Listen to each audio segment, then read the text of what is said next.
અંદર બેસીને જેમને સન્માનવા, જેને આદર કરવા, જેમની આ આટલા સમયથી રાહ જોઈ રહ્યા છે, ક્ષણ હવે આવી ચૂકી છે, ત્યારે આપ સૌને મારે વિનંતી છે કે પોતપોતાની જગ્યાને ના છોડે, વ્યવસ્થા જાળવી રાખે અને ત્યાં જ વ્યવસ્થા જાળવી રાખીને આપણે એમને ઊભા થઈને અને કોંગ્રેસના જયકારાથી રાહુલ ગાંધીનું અમદાવાદની આ પાવન ધરતી પૂજ મહાત્મા ગાંધીને સરદાર વલ્લભભાઈ પટેલની આ જન્મભૂમિ ઉપર આપણા આદરણીય સન્માનનીય નેતા રાહુલ ગાંધીજીનું આપણે ભાવભીનું સ્વાગત કરીશું। તાળીઓના ગડગડાટથી આપણે હોલને ગજવી દઈશું એવી આપ સૌને મારી હાર્દિક અપીલ છે। હવે ક્ષણ આપણી વચ્ચે આવી રહી છે ત્યારે આપણે સૌ આપણી જગ્યા ઉપર ઊભા રહી જાય, વ્યવસ્થાને જાળવે અને આપણે સૌ એમને ખૂબ જ આપણી વચ્ચે જય ઘોષ સાથે આપણે એમનું સન્માન કરીશું। અને આજે મહિલા દિવસ પણ છે, મહિલાઓ જ્યારે એમનું સ્વાગત કરી રહી હોય, મોટી સંખ્યામાં મહિલા આવ્યા હોય, તમામને વિનંતી કે પોતપોતાની જગ્યા ઉપર વ્યવસ્થા જાળવી રાખે।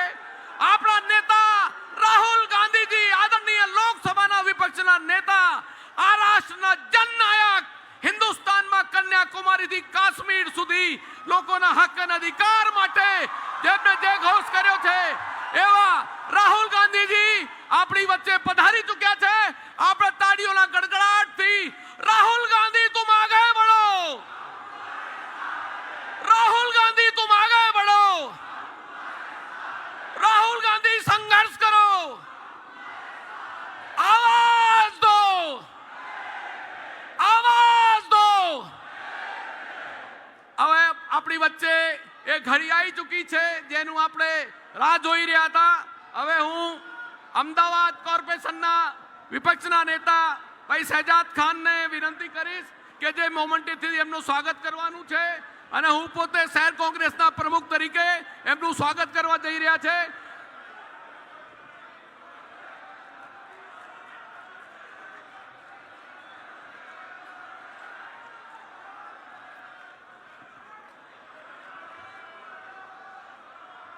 બરાબર જોશ છે બધાનો, મારી સાથે જોરથી જરા બોલાવશો। રાહુલ ગાંધી, રાહુલ ગાંધી। આપણે ખૂબ ખુશકિસ્મત છીએ કે આપણા નેતા કાર્યકર્તાઓ સાથે દિલથી ગઈકાલે મળ્યા। આપણા સૌના વતી રાહુલ ગાંધીજીનું સ્વાગત કરું છું અને હું વિનંતી કરીશ, આજે મહિલા દિવસ છે તો સૌથી પહેલા આપણા સાંસદ ગેનીબેન, આપણા સાંસદ આદરણીય ગેનીબેન ઠાકોરને વિનંતી કરું છું કે આવે અને મહિલા દિવસ છે તો ઓપનિંગ સ્પીચ મહિલા સાંસદ ગેનીબેન ઠાકોરથી આપણે શરૂઆત કરીએ। राहुल गांधी, राहुल जी तुम आगे बढ़ो, राहुल जी तुम आगे बढ़ो। सोनिया गांधी आज लोकसभा विरोध पक्षना नेता और अपना देशना नेता, सौना नेता आदरणीय राहुल गांधी जी, जनरल सेक्रेटरी मुकुल वासनिक जी, गुजरात प्रदेश कांग्रेस समिति प्रमुख आदरणीय शक्ति सिंह गोयल साहेब, महिला कांग्रेस प्रमुख बहन श्री गीताबेन, एआईसीसी तमाम प्रभारी श्रीओ, विरोध पक्ष नेता अमित भाई चावड़ा साहेब, गुजरात प्रदेश समिति माजी प्रमुख श्रीओ, स्टेज पर विराजमान कांग्रेस सौ अग्रगणी आगेवानो, वडीलो, आप सौ मोटी संख्या में पधारेला कांग्रेस सौ योद्धाओ, आज आंतरराष्ट्रीय महिला दिवस है त्यारे समग्र विश्वनी तमाम महिलाओं ने आंतरराष्ट्रीय महिला दिवस की शुभकामनाओं पाठवू छू।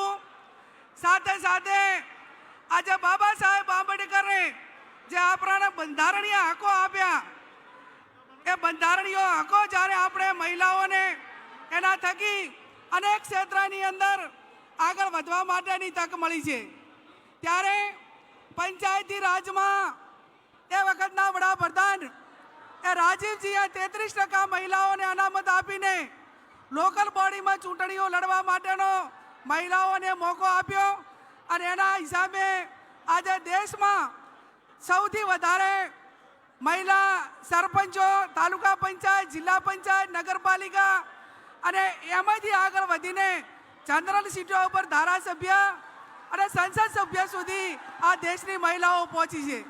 ત્યારે એ કોંગ્રેસ પાર્ટીના એક મહિલા સભ્ય તરીકે, સંસદ સભ્ય તરીકે નેતાઓનો કોંગ્રેસ પાર્ટીનો આભાર માનવો જોઈએ કે આ કોંગ્રેસે મહિલાઓને ગૌરવ અપાવવા માટે કરીને દેશના પ્રથમ વડાપ્રધાન આપ્યા, પ્રથમ રાષ્ટ્રપતિ આપ્યા, પ્રથમ લોકસભાના સ્પીકર આપ્યા અને વિધાનસભામાં અને લોકસભામાં મહિલાઓને 33% મળે એના માટે મનમોહનસિંહજીની સરકાર વખતે લોકસભાની અંદર એ કોંગ્રેસ પાર્ટીએ એનું બિલ પસાર કર્યું. ત્યારે જે ક્ષેત્રમાં છો એ ક્ષેત્રમાં મહિલાઓને વિનંતી કરું છું કે પોતે સ્વનિર્ભર બનીને જાતે વહીવટ કરવા સક્ષમ બને. જે મહિલાઓ કચડાયેલી છે, જ્યાં ગ્રામ્ય વિસ્તારોમાં મહિલાઓ એ ક્યાંક ને ક્યાંક મહિલાઓને આર્થિક રીતે અને રાજકીય રીતે આગળ વધારવા માટે ચૂંટાયેલી જે મહિલાઓ છે એ ગ્રામ્ય વિસ્તારમાં એમને મદદ કરીને આપણે કોંગ્રેસ પાર્ટીનું જે કર્તવ્ય છે કે મહિલા સશક્તિકરણનું ઉદાહરણ જે પૂરું પાડવાનું છે એમાં મહિલા કોંગ્રેસ અગ્રેસિવ રહીને કામ કરીને એ મહિલાઓના કામ કરવામાં ખૂબ એમને પ્રેરણા આપે એવી પૂર્ણ આજના તબક્કે તમારા બધા પાસે અપેક્ષા રાખું છું. એક મહિલા સાંસદ તરીકે પહેલી વખત જ્યારે રાહુલજીની હાજરીમાં આંતરરાષ્ટ્રીય મહિલા દિવસની ઉજવણી કરવાને આપ સૌની શુભેચ્છાઓ પાઠવવા માટેનો મોકો આપ્યો એ બદલ કોંગ્રેસ પાર્ટીનો અને આપ સૌનો ખૂબ ખૂબ હૃદયપૂર્વક આભાર માનું. સન્માનનીય શક્તિસિંહજી.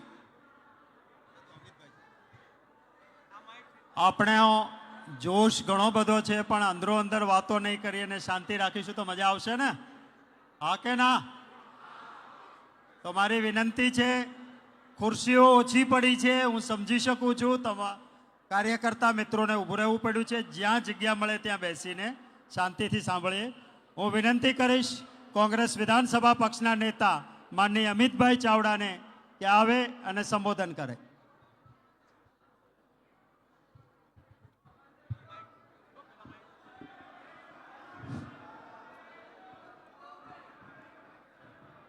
આપણા સૌના નેતા, દેશના સામાન્ય લોકોનો અવાજ,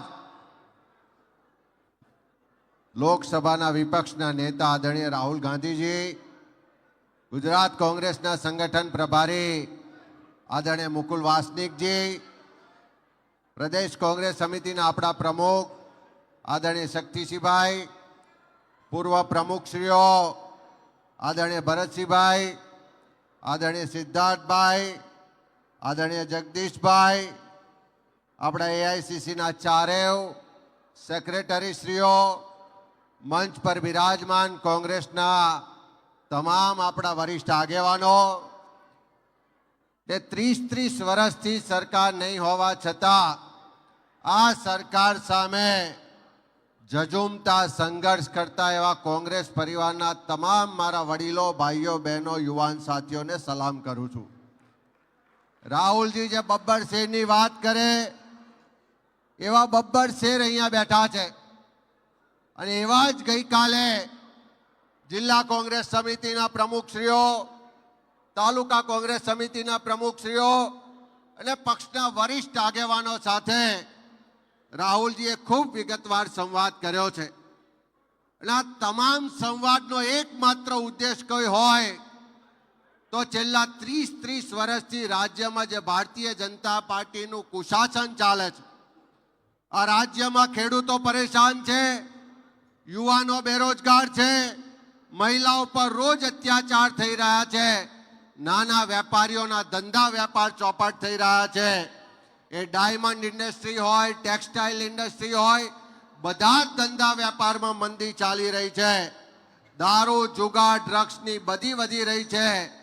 ત્યારે ગુજરાતના યુવાનોને ભવિષ્ય ધૂંધળું લાગવાને કારણે ક્યાંક અમેરિકા પેલા ડંકી પ્રોજેક્ટમાં જવા માટે મજબૂર છે ને ત્યાંથી હાથકડીઓ પહેરાઈને પાછા લાવવામાં આવે છે. મારે આજે આપણે રાહુલજીને સાંભળવા છે, વધારે વાત નથી કહેવી, પણ આપ સૌની પાસેથી એક જ અપેક્ષા છે કે રાહુલજી દેશની પાર્લામેન્ટમાં એમ કહેતા હોય કે આ ગુજરાતની ધરતી જે ગાંધી સરદારની ધરતી છે એના પરથી કોંગ્રેસ તમને હરાવશે. એ ખાલી આ સ્ટેટના નેતાઓના ભરોસે નહોતું કીધું, પણ અહીં બેઠેલા કાર્યકરો આગેવાનોના ભરોસે કીધું છે. મારી આપ સૌને વિનંતી છે કે શું આપણે આ રાહુલજીની ચેલેન્જ સ્વીકારવા માટે તૈયાર છે? હાથ ઊંચા કરીને કહો કે ચેલેન્જ સ્વીકારવા તૈયાર છે. કોંગ્રેસનો કાર્યકર મારા તમારા સહિત બધા જ લોકો જો આવતા 3 વર્ષ રસ્તા પર ઉતરીશું, લાઠી ખાવાની થાય તો લાઠી ખાઈશું, જેલમાં જવાનું થાય તો જેલમાં જઈશું, તો આજે ગુજરાતની જનતા નક્કી કરીને બેઠી છે કે અમારે આ લોકોને ઘર ભેગા કરવા છે, અમારે પરિવર્તન લાવવું છે, પણ એના માટે આપણે સક્ષમ બનવું પડશે. આપણે લોકોને વિશ્વાસ અપાવવો પડશે કે તમારા વતી લડવા માટે કોંગ્રેસ તૈયાર છે, કોંગ્રેસનો આગેવાન તૈયાર છે. અને નેતા રાહુલજીએ તો ગઈકાલે એટલે સુધી કીધું છે કે તમે બધા તૈયારી કરો, તમારા સુખમાં દુઃખમાં બધા જ સંઘર્ષમાં આખી ઓલ ઇન્ડિયા કોંગ્રેસ પાર્ટીના આપણા નેતા જોડે રહેવાના છે. જો એમની કટિબદ્ધતા હોય, એ અહીંયા આગળ આવીને જો આપણી વાત સાંભળતા હોય, તો આપણે પણ લોકો વચ્ચે જઈ અને એમની આ વાત છે, વિચાર છે, એમનો સંદેશ છે, એને घर घर સુધી લઈ જાય એવી આપ સૌને ખાસ વિનંતી કરું છું. मैं राहुल जी का भी आभारी हूँ कि सर ये संघर्ष के समय में जो हमारे नेता कार्यकर्ता ये भाजपा के जोर जुलम अत्याचार के सामने भी कांग्रेस का तिरंगा झंडा लेके संघर्ष कर रहे हैं, आप उन सभी संघर्ष के साथियों को हौसला देने आए हैं, उनको एक नई दिशा देने आए हैं. हम सब कांग्रेस के कार्यकर्ता आपको भी आश्वस्त करते हैं कि आने वाले 3 साल में ऐसी लड़ाई लड़के दिखाएंगे, ये भाजपा की पूरी सरकार को यहीं गुजरात से उखाड़ के फेंकेंगे. यही विश्वास के साथ आपका भी धन्यवाद. अब हमारे बीच में अखिल भारतीय कांग्रेस कमेटी के महामंत्री और गुजरात के प्रभारी सांसद मुकुल वासनिक जी हमको संबोधन करेंगे. मंच पर बैठे सभी नेतागण और आप सभी की ओर से मैं दिल की गहराइयों से यहां पर हमारे नेता राहुल गांधी जी का स्वागत करता हूं. कल राहुल गांधी जी गुजरात की धरती पर पधारे और एक नई ऊर्जा का संचार गुजरात के तमाम कांग्रेस के साथियों को अब नजर आने लगा है. यहां से एक नई शुरुआत हमें कांग्रेस को जड़ों तक मजबूत करने की शुरुआत करनी है. पिछले कुछ सालों से देश और प्रदेश में एक अराजकता का और एक अन्याय का सिलसिला बना हुआ है. इस अन्याय और अराजकता के खिलाफ राहुल गांधी जी ने एक जंग छेड़ दी है. यहां गुजरात में पिछले कई दशकों से भारतीय जनता पार्टी की सरकार है. यहां पर महिलाओं पर बलात्कार, यहां निर्दोष लोगों के घरों को जमीन दोस्त करने का सिलसिला, यहां के नौजवानों की बेरोजगारी, यहां का गरीब, यहां का मध्यम वर्गीय पूरी तरह से प्रताड़ित हो चुका है. भारतीय जनता पार्टी और उनके शीर्ष के नेता ये आज भारत के संविधान में जो भारत की परिकल्पना करी है उसके सामने एक बहुत बड़ी चुनौती बनकर खड़े हैं. हम उसका मुकाबला करने के लिए अब तैयार है. जो जान की बाजी लगाता है वही आसमान की ऊंचाइयों को छू सकता है. और मैं आपसे यहां पर अनुरोध करने आया हूं, राहुल गांधी जी हमारा नेतृत्व करने के लिए चल पड़े हैं. हम भी अपनी जान की बाजी लगाने के लिए अब तैयार हो जाए। किसी ने कहा है, शहीदों की वतन की कब्र से यह आवाज आई, वही मिले हमसे आकर जो अपनी जान पर खेलते हैं। उधर दुनिया की राहत है, इधर लुत्फ शहादत है। ये सौदा है तेरे आगे, तू जो चाहे वही ले ले। इन्हीं शब्दों के साथ आपको बहुत बहुत धन्यवाद।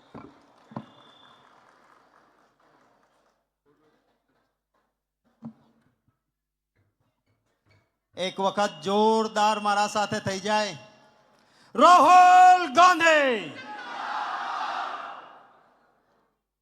ખૂબ લાંબા સમયથી આપણે રાહ જોતા હતા વચ્ચે એક કોન્ફરન્સ પણ એટેન્ડ કરીને રાહુલ ગાંધીજી આપણી વચ્ચે આવ્યા છે આપણે એમનું જ માર્ગદર્શન લેવાનું છે આપણે તો વાતો કરતા રહી છે ને કરતા રહીશું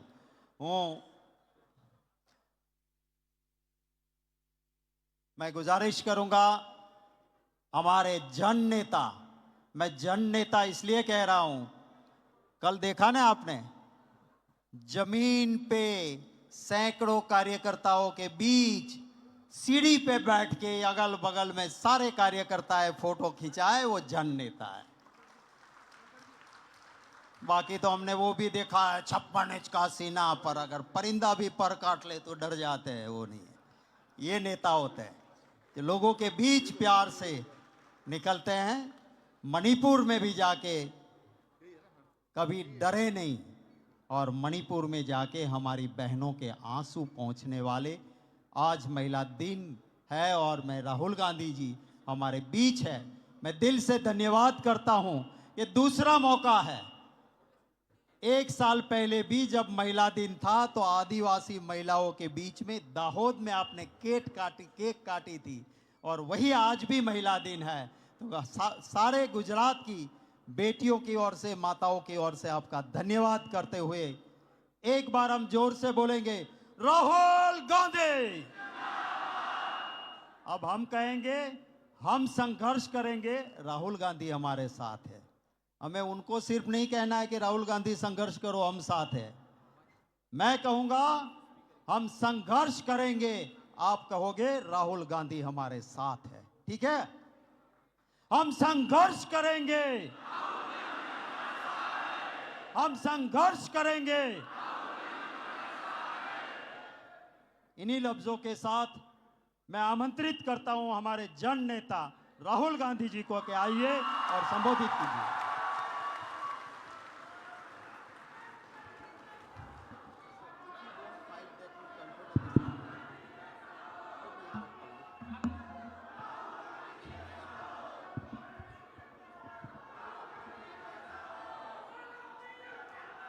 मुकुल वासनिक जी, अच्छा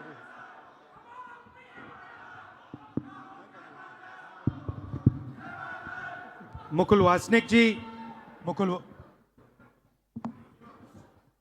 मुकुल वासनिक जी, शक्ति सिंह गोहिल जी, अमित चावड़ा जी, जगदीश ठाकुर जी, भारत भाई सोलंकी जी, सिद्धार्थ पटेल जी, शैलेश परमार जी, हिम्मत सिंह जी, स्टेज पे कांग्रेस पार्टी के वरिष्ठ नेता, हमारे प्यारे कार्यकर्ता भाइयों और बहनों, गुजरात की जो जनता है, आप सबको यहां बहुत बहुत स्वागत, नमस्कार।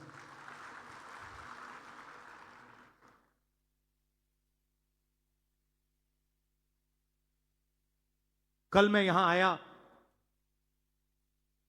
और सीनियर लीडर से, डिस्ट्रिक्ट प्रेसिडेंट से, ब्लॉक प्रेसिडेंट से मेरी मुलाकात हुई। मेरा लक्ष्य था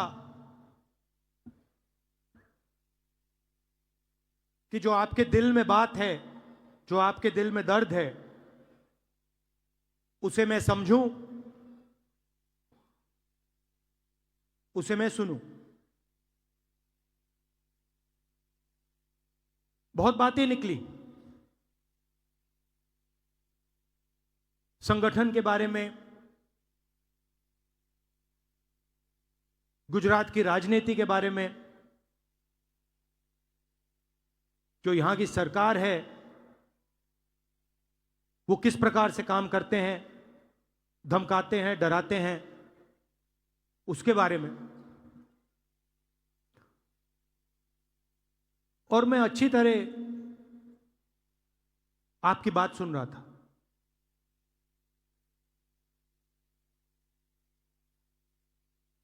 और मेरे दिमाग में एक सवाल था, एक सवाल उठा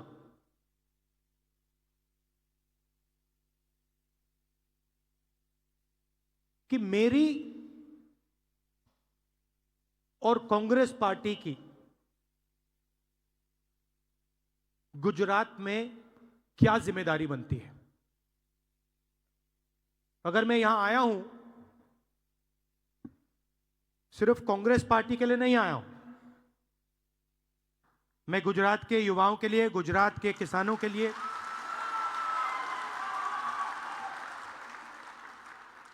गुजरात के किसानों के लिए, युवाओं के लिए, जो छोटे बिजनेसमैन हैं उनके लिए,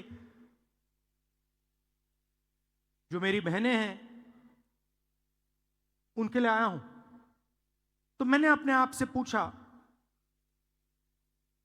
कि मेरी और कांग्रेस पार्टी की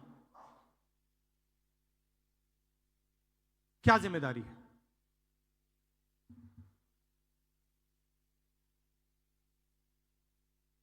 अब तकरीबन 30 साल हो गए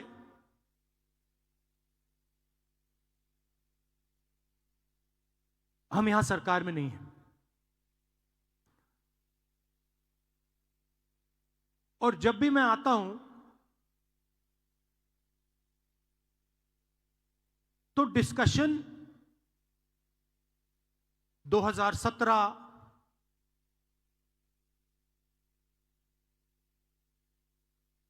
चुनाव पे होता है। 2012, 2007, 2022,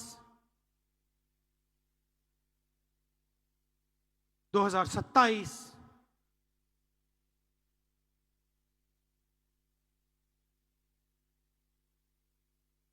मगर सवाल चुनाव का नहीं।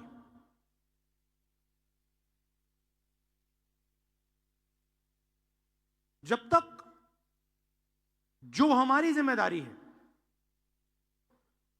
उसको जब तक हम पूरा नहीं करेंगे, गुजरात की जनता हमें चुनाव नहीं जिताएगी।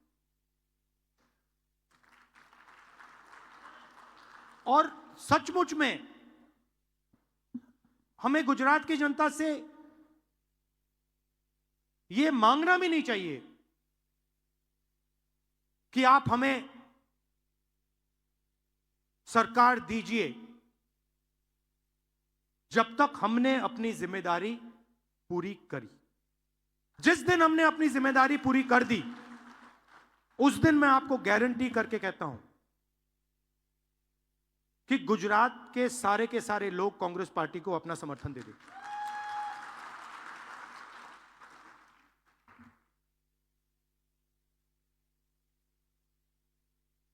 तो मेरी जिम्मेदारी क्या है? मैंने कांग्रेस पार्टी की बोली और अपनी बोली। मेरी जिम्मेदारी क्या बनती है? जब कांग्रेस पार्टी को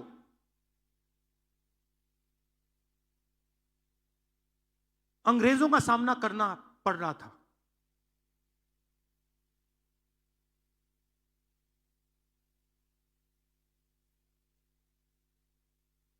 हम सब जगह नेतृत्व को ढूंढ रहे थे। अंग्रेज हमारे सामने थे, कांग्रेस पार्टी हिंदुस्तान की जनता को रिप्रेजेंट करती थी, मगर हमारा कोई लीडर नहीं था। लीडर कहां से आया? लीडर साउथ अफ्रीका से आया।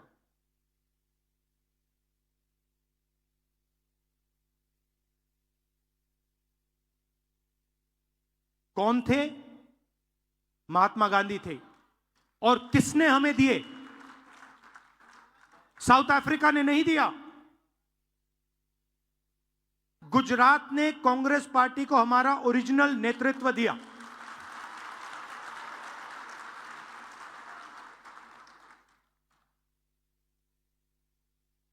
और उस नेतृत्व ने हमें सोचने का तरीका, लड़ने का तरीका, जीने का तरीका दिया। गांधी जी के बिना कांग्रेस पार्टी देश को आजादी नहीं दिलवा पाती, और गुजरात के बिना गांधी जी नहीं होते। सीधी सी बात है। तो अगर हमें रास्ता दिखा, हमारे संगठन को रास्ता दिखा, हिंदुस्तान को रास्ता दिखा, तो गुजरात ने रास्ता दिखाया था।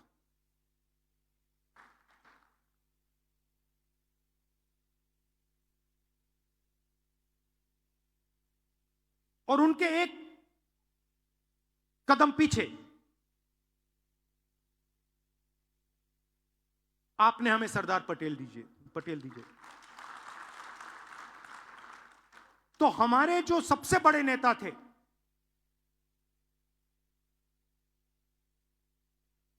पांच जो सबसे बड़े नेता थे कांग्रेस पार्टी के, उसमें से 2 गुजरात ने हमें दिए।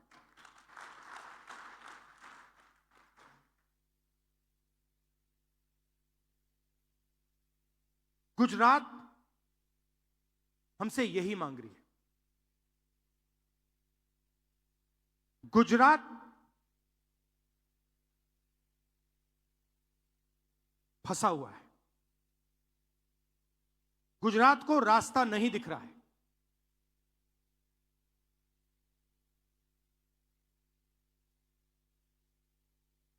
गुजरात रास्ता देखना चाहती है, आगे बढ़ना चाहती है। और कांग्रेस पार्टी, मैं कांग्रेस पार्टी का मेंबर हूं और मैं स्टेट से कह रहा हूं कि गुजरात की कांग्रेस पार्टी उसको रास्ता नहीं दिखा पा रही है।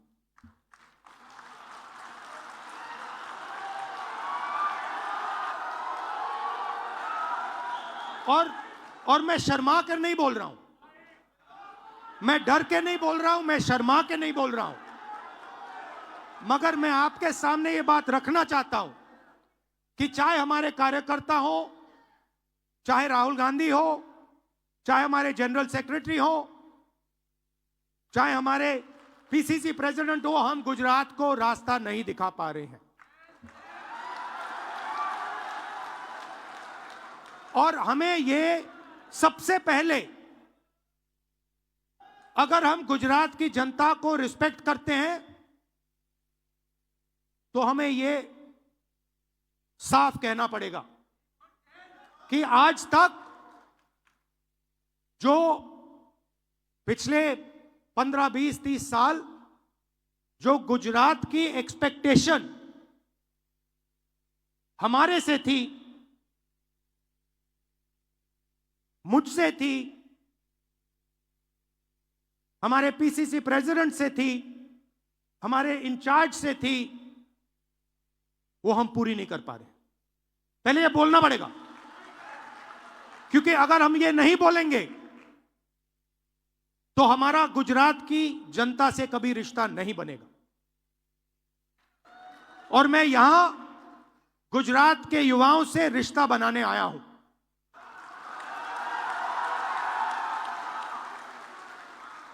अब सवाल उठता है, क्यों? और उसका जवाब है कि गुजरात की जो लीडरशिप है, गुजरात के जो कार्यकर्ता हैं, गुजरात के जो डिस्ट्रिक्ट प्रेसिडेंट्स हैं, ब्लॉक प्रेसिडेंट्स हैं, उसमें 2 तरीके के लोग हैं। डिवीजन है, डिवीजन है। अभी यहां पे बैठे हुए हैं सब लोग, मगर 2 टाइप के हैं।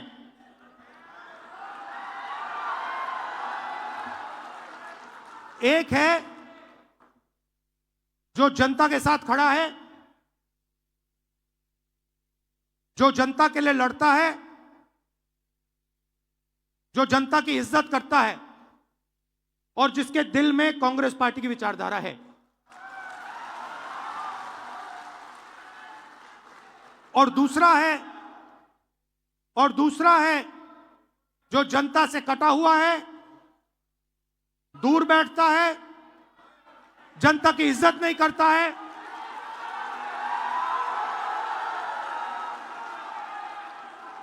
और उसमें से आधे बीजेपी से मिले हैं।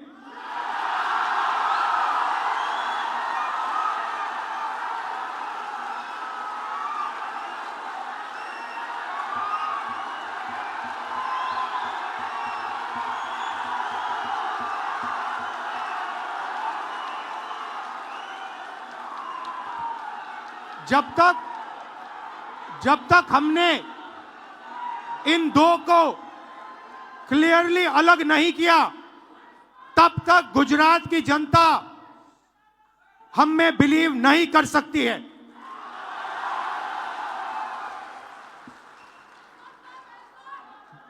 गुजरात की जनता,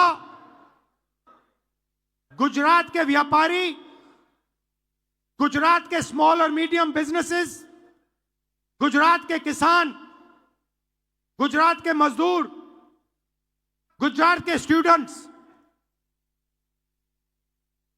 ऑपोजिशन चाहते हैं, विकल्प चाहते हैं, बी टीम नहीं चाहते हैं।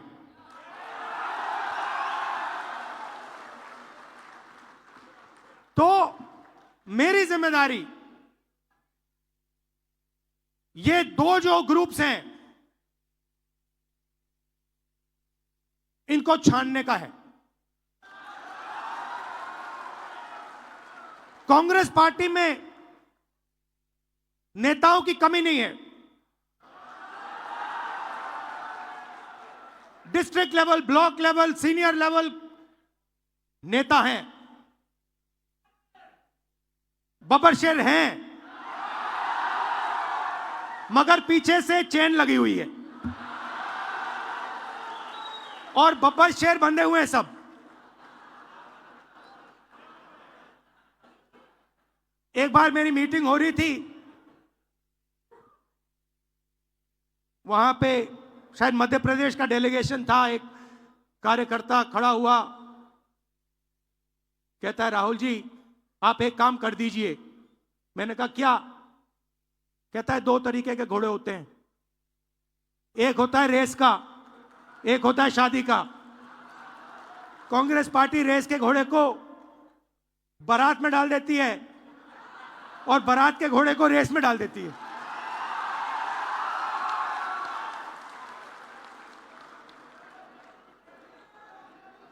अब गुजरात की जनता देख रही है, गुजरात की जनता देख रही है, कह रही है भैया कांग्रेस पार्टी ने रेस में बारात का घोड़ा डाल दिया। तो अगर हमें रिश्ता बनाना है तो हमें 2 काम करने हैं। पहला काम, ये जो 2 ग्रुप्स हैं इनको अलग करना है सीधा। अगर हमें सख्त कार्रवाई करनी पड़ी, 10, 15, 20, 30, 40 लोगों को निकालना पड़ा, निकाल देना चाहिए।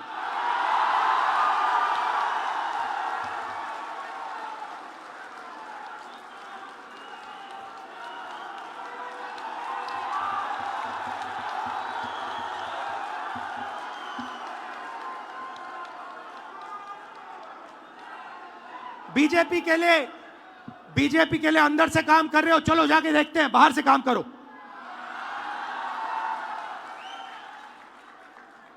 तुम्हारी वहां जगह नहीं बनेगी, बाहर फेंक देंगे तुम्हें। तो पहला काम यह करना है। और जैसे ही, मतलब अगर हमारा कोई डिस्ट्रिक्ट प्रेसिडेंट हो, ब्लॉक प्रेसिडेंट हो, सीनियर लीडर हो, तो यहां पे कांग्रेस होनी चाहिए, दिल में कांग्रेस होनी चाहिए। जीतने हारने की बात छोड़ दो, अभी जीतने हारने की बात छोड़ दो। बस हमारे जो डिस्ट्रिक्ट प्रेसिडेंट्स हैं, जो हमारे लीडर हैं, अगर उनका यहां हाथ ऐसे कटे तो उसमें से कांग्रेस का खून निकलना चाहिए। पहला काम यह है। और संगठन का कंट्रोल उन लोगों के हाथ में जाना चाहिए। जैसे ही हम ये करेंगे, तूफान जैसे गुजरात की जनता हमारे संगठन में आने की कोशिश करेगी। और हमें उनके लिए दरवाजे खोलने पड़ेंगे। और हमें गुजरात को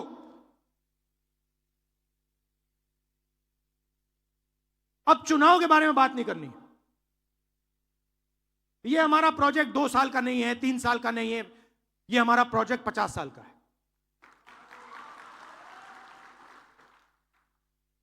और अब हमें कांग्रेस पार्टी की विचारधारा, जो सचमुच में गुजरात की विचारधारा है, जो आपने हमें दी, आपके बिना कांग्रेस की विचारधारा होती नहीं। तो जो आपने हमें सिखाया है, जो गांधी जी ने हमें सिखाया है, जो सरदार पटेल जी ने हमें सिखाया है, वही हमने गुजरात में करना है।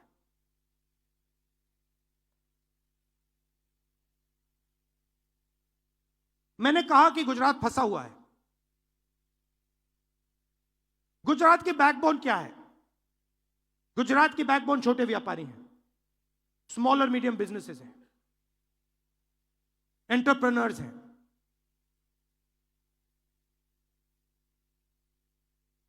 वो खत्म हो गए हैं।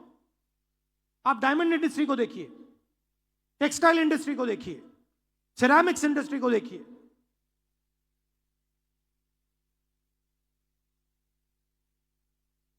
गुजरात के किसानों को देखिए,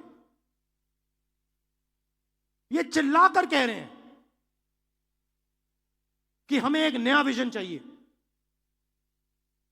ये जो विजन 20-25 साल से चल रहा है, ये फेल हो गया है, हमें एक नया विजन दीजिए। और कांग्रेस पार्टी बहुत आसानी से ये विजन दे सकती है, मगर उस दिन तक नहीं दे पाएगी जब तक ये 2 तरीके के जो लोग हैं, इनको छाना नहीं जाएगा।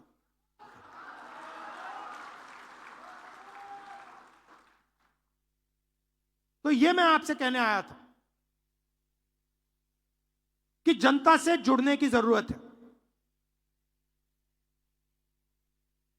हमने भारत जोड़ो यात्रा में दिखाया कि कांग्रेस पार्टी कर सकती है।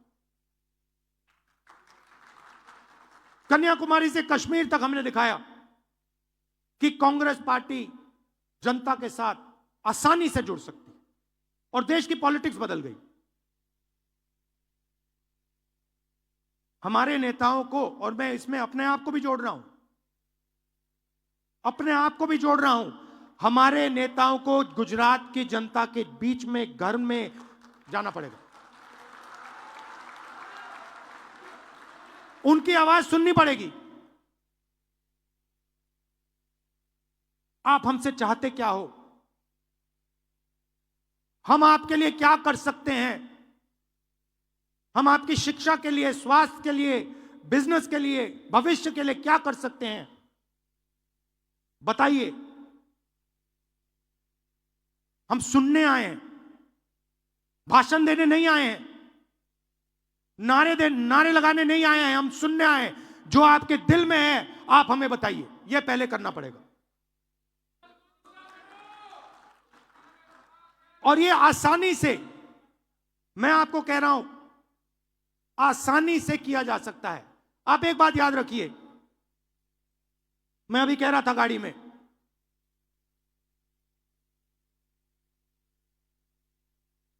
विपक्ष के पास गुजरात में 40% वोट है। छोटा विपक्ष नहीं है, यह नहीं है कि 5% वोट है। आप दोनों आइए, आगे सामने आइए, आप दोनों आइए, यहां खड़े होइए। अगर गुजरात में आप कहीं भी ऐसे दो लोगों को खड़ा कर दोगे, एक बीजेपी का है, एक कांग्रेस का है, आप किसी भी दो लोगों को चुनो, कहीं भी बैठ जाइए, कहीं भी गुजरात के किसी भी कोने में 40% हमारे हैं। मतलब दो में से एक हमारा, एक उनका। मगर हमारी माइंड में है कि भैया कांग्रेस पार्टी के पास दम नहीं है। अगर हमारा वोट 5% बढ़ जाए, बात वहीं खत्म हो जाएगी। तेलंगाना में 22% वोट बढ़ाया हमने, 22% वोट बढ़ाया हमने तेलंगाना में। यहां 5% की जरूरत है।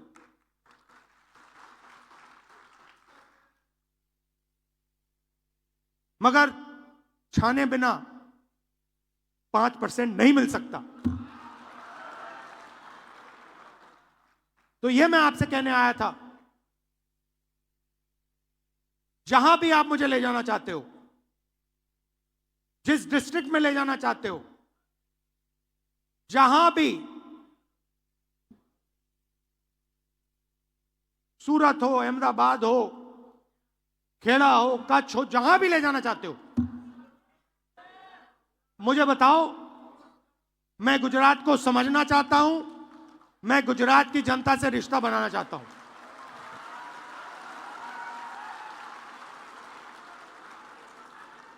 आप सब हमारे सिपाही हो। मैं जब कहता हूं कांग्रेस पार्टी के बब्बर शेर, ऐसे नहीं कहता हूं, बट हमारा जो बब्बर शेर है वो थोड़ा कॉन्फिडेंस खो चुका नहीं है। नहीं, देखो, कॉन्फिडेंस कोई खोता नहीं है। कॉन्फिडेंस अंदर होती है, उसको निकालना पड़ता है।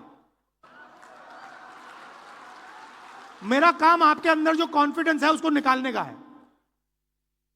वो खोई नहीं है, वो है अंदर। गुजरात का ऐसा कोई व्यक्ति नहीं है जिसके दिल के अंदर कॉन्फिडेंस नहीं है। शर्त यह है कि कॉन्फिडेंस बाहर आई है या नहीं। तो यह मेरा काम है, यह मेरी जिम्मेदारी है, और मैं इस जिम्मेदारी को पूरा करूंगा। आप सबका फिर से बहुत बहुत धन्यवाद। एक प्रॉब्लम आती है गुजरात में, एक बड़ी प्रॉब्लम आती है। मैं थोड़ा अपना वेट कंट्रोल करने की कोशिश करता हूं जब भी मैं यहां आता हूं। पता नहीं आप लोग क्या करते हो, किसी रेस्टोरेंट पे ले जाते हो, कहीं मतलब स्नैक्स डाल देते हो, कहीं मेरा 1 किलो ऐसे ही बढ़ जाता है वेट। तो आप सबको, गुजरात की जनता को मेरे तरफ से बहुत बहुत प्यार, धन्यवाद। जय हिंद।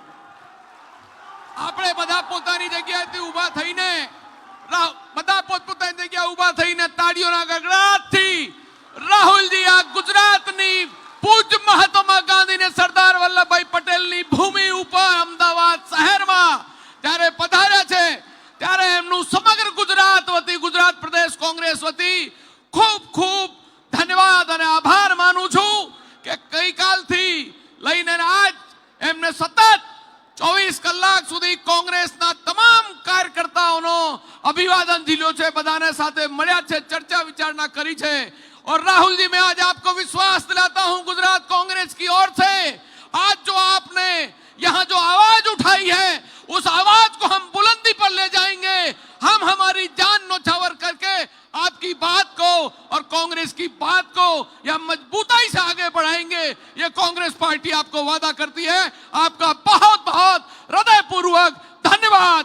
जय हिंद, जय भारत।